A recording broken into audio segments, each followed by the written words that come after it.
Welcome to EviCore's podcast, Off the Cuff. I'm Liz Avila, Vice President of Client Experience, and joining me today is... I'm Julius Torelli, Chief of Cardiovascular Services at EviCore. Off the cuff. Off the cuff. Off the cuff. Got it. Who came up with that? Somebody who didn't have to do this. I got it. That's for sure. Today we're continuing our discussion about the 8 most commonly inappropriately ordered requested tests. Today we're talking about MRI scanning. So, working on the client side and with our health plan partners, you hear a lot about rising cost. And even as a consumer, with the shift of our healthcare going into high deductible plans, we as a consumer are responsible for a lot of our healthcare costs, right?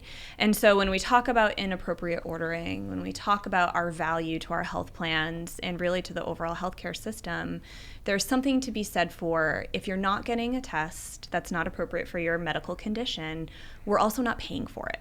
And that's coming out of our pocket, that's coming out of our health plan's pocket, it goes into our premiums. And so there is a correlated effect too. If you don't need an MRI that costs $3,000, if it's more appropriate for you to get some conservative treatment, to do some physical therapy, or quite frankly, to give it a couple weeks to see if your back pain is gone after you were gardening for a whole week.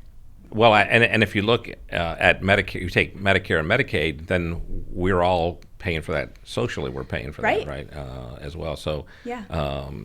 Huge expense, and the cost of healthcare was high 20 years ago, and has continued to grow exponentially. And if you look at medical oncology today, I don't know how we're going to, our society is going to pay for all the drugs that are out there. But when you get to the MRIs, the MRIs of the back and the spine, the lumbar and cervical spine are the most common requested tests that come into EviCore.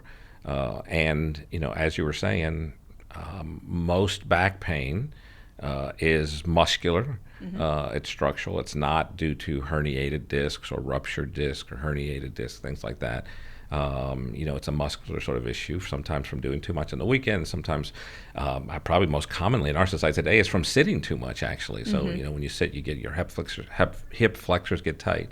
And we're not very good about doing stretching exercises, and things like that. And the standing desk has helped, probably, or will help, but even that, we sit a lot, and we weren't really made to be sitting all the time. We were made to be, out there building walls and, active participants, active in our farming lives. and such. And so that's played a big role. And so, you go to the doctor, you're having this back pain, and again, no neurologic symptoms, just back pain, very common. It's been going on, since Sunday. And it's Tuesday, and there hasn't been any, conservative management. And we know that the great majority of back pain, like most of it, will get better conservatively over some period of time. No matter what you do, you don't have to. I mean, if you do physical therapy, again, that's the stretching that helps. But just rest and nonsteroidals and maybe ice and again stretching, which is critically important. Those are all important things to be doing. That's part of the care. Just because you're not getting the MRI, it's not like you're not doing anything. Right. Those are probably all things you should be doing, and yet none of that's been done. It's just easier to order the MRI scan. The problem with that is, again, you find these, incidental things. A lot of times, Sure. You'll find a bulging disc. So apparently, I forget the exact statistics, but if you just MRI'd everyone over the age of 60, everyone's back, they're asymptomatic, people feel fine.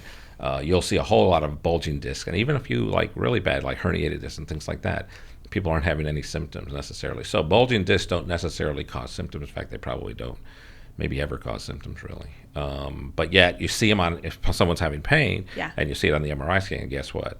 Something needs to be done about it, right? So that becomes particularly challenging. And we see that with, the joints as well, the hips and knees, which again, are very common. We see a lot of, normal age degenerative processes that go on. So if you do an MRI of someone's knee or hip, that's over the age of 60, 65, 70, you're going to see age-related things. And just because that's there doesn't necessarily mean you need to have surgery. You need arthroplasty or knee or hip replacement or something like that. So again, that too much information sometimes becomes problematic. When we meet with clients, we often hear about the failure of conservative treatment. So you're going to go do physical therapy, but at the end of the day, you're going to need that MRI, right? So really, you're adding more dollars into the healthcare system versus taking some out. So sort of what's our perspective on that and our experience been? Yeah, so it's, again, another challenge, difficult for people to understand because they think there's a real, a problem there. So just because you're having, back pain and we say do conservative therapy doesn't mean that we're denying that you're having back pain. What I mean? We acknowledging that. It's just that the treatment isn't necessarily, let's say, surgical, right? Going out and doing physical therapy and stretching exercises is a therapy. It's a treatment that's probably should be done even when you're not having back pain, but most of us don't do that, right? And so if people do the right thing, physicians order the right thing, which is the conservative therapy first. And how long should the conservative therapy be? Our guidelines say 6 weeks. Well, should it be, is it exactly 6 weeks? And there's always what if it's been 5.5 weeks or 5 weeks? Is that long enough? And, you sort of have to take that, everyone's different. The important thing is that there is some period of conservative management. Wait and see if this is getting better or not. And if after 6 or 8 or 12 weeks you're continuing to have pain or it's worsening or you're developing neurologic symptoms, that's an important thing. Then the MRI becomes an appropriate thing to do. But that's a very small percentage of all of the back pain. And if you do the right thing and you have the conservative therapy, then the great majority of back pain will get better. It will improve. And you won't need the MRI. Now, not only won't you need the MRI, you won't need the unnecessary surgical procedure that's going to go along with it. And the cost savings there is enormous, absolutely enormous, because it's a very, very common problem. Yeah, I think we often hear about the outliers, right? Those outlier cases. There's always going to be outliers. There's always going to be outliers. And when you put it in perspective, we process something like 60 or 70,000 cases a day. Right? And we are doing the vast majority of those appropriately, correctly for the patient, correctly for the health plan. And I think when you look at the overall healthcare system and really what's broken, you've got to connect it back to overutilization and inappropriate utilization. Yeah. And I just think so often as a consumer, as a patient, we're not educated.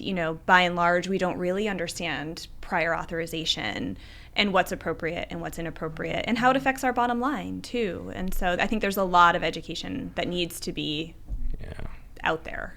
Yes, so many patients, again, there's the perception out there that we're trying to deny care. We're trying to make sure that, and that's, that just couldn't be more wrong. I mean, it's just, there's 300 plus physicians, I think, now at EviCore, and every one of them wants to make sure the patient gets exactly what they need. Again, not more than they need, but not less than they need either. What do they need? And it's incredibly important that, people understand that, because it's make sure you get the right test. It may be no test, right? So if you're having headaches and you have no neurologic symptoms, right? It's a migraine headache. An MRI, it's not a brain tumor. It's not, a bleed into your head or something like that. And so the MRI at that point, isn't necessary, even if it's a bad headache. But again, people want to just, well, how do you know for sure it's not a brain tumor? Well, yes and no. I mean, you can't know anything 100%, for sure. But if things are worsening and you develop neurologic symptoms, that changes the whole thing. But the great majority of headaches, are not coming from structural issues. They're stress-related issues, and then of course we don't deal with those in our society very well either. We just give you medicine, give you medicine, but the MRI doesn't help. And again, there's always a cost savings comes in if you're doing an MRI that really is unlikely to show anything. Perspective. Yep, all perspective.